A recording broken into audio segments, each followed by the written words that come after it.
5 yards.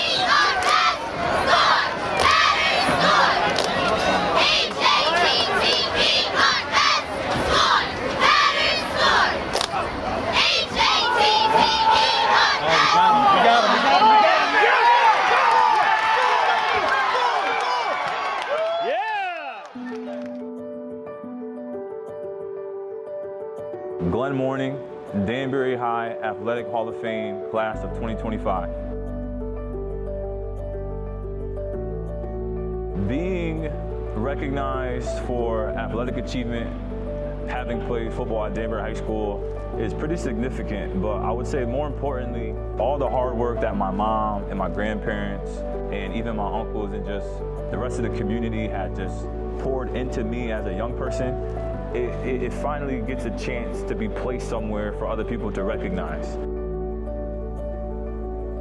I think what drove me to just try to be as best as I could was more so the fact that I was really big into movies, right? So growing up, I used to watch Varsity Blues, I used to watch the movie The Program, I used to watch the movie Rudy. I had these movies on replay on VHS from the time I was 6 all the way until I graduated from high school. And one trend that I saw in those movies was that people were so intense about getting better. It was like falling in love with standing away from a crowd of people that might have been doing something and then realizing that you might not even be able to take all of those people with you, but if what you are after is as important as you think it is to yourself, you'll go above and beyond and do some outrageous stuff. It's kind of just really fun to just do your own thing, man, but I just saw a bigger picture early on, and I think that's what separated me from some of the other athletes.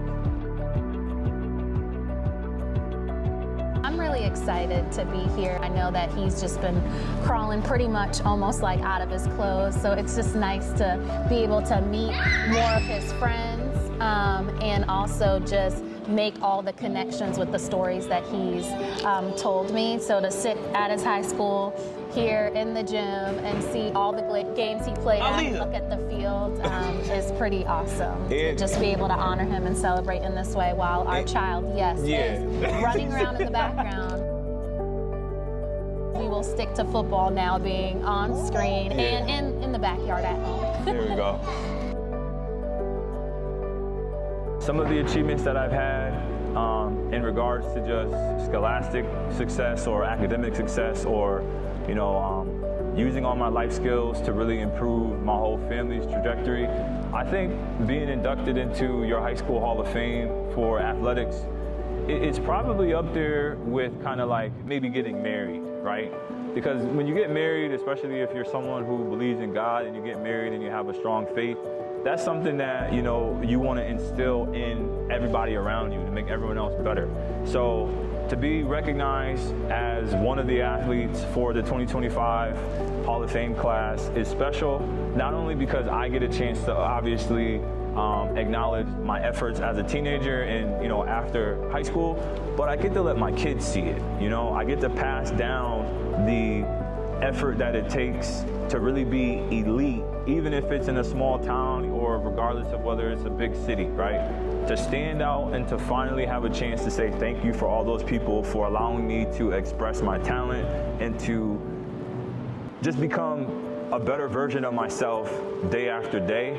I think that's the big takeaway. And I get to pass that lifestyle down to my kids. Man, the advice that I would give to, the group that's doing it right this second is to know that it's gonna come to an end at some point. And if it's something that you truly love and that you're passionate about, you gotta go all in. It's not something that is going to ask for some of your time and attention. You're going to have to become addicted to the process of really getting better. You're going to have to be okay with people looking at you like, you're a weirdo or you're strange because you don't go to the party and hang out, but instead you want to go work on writing an essay. I used to skip school to go run on those lines on that field. And that's the type of kind of aggression that I had when I was chasing the goal. It wasn't something that I wanted, it was something that I needed. And if you need to win because there's no other option, you'll do what it takes to get there.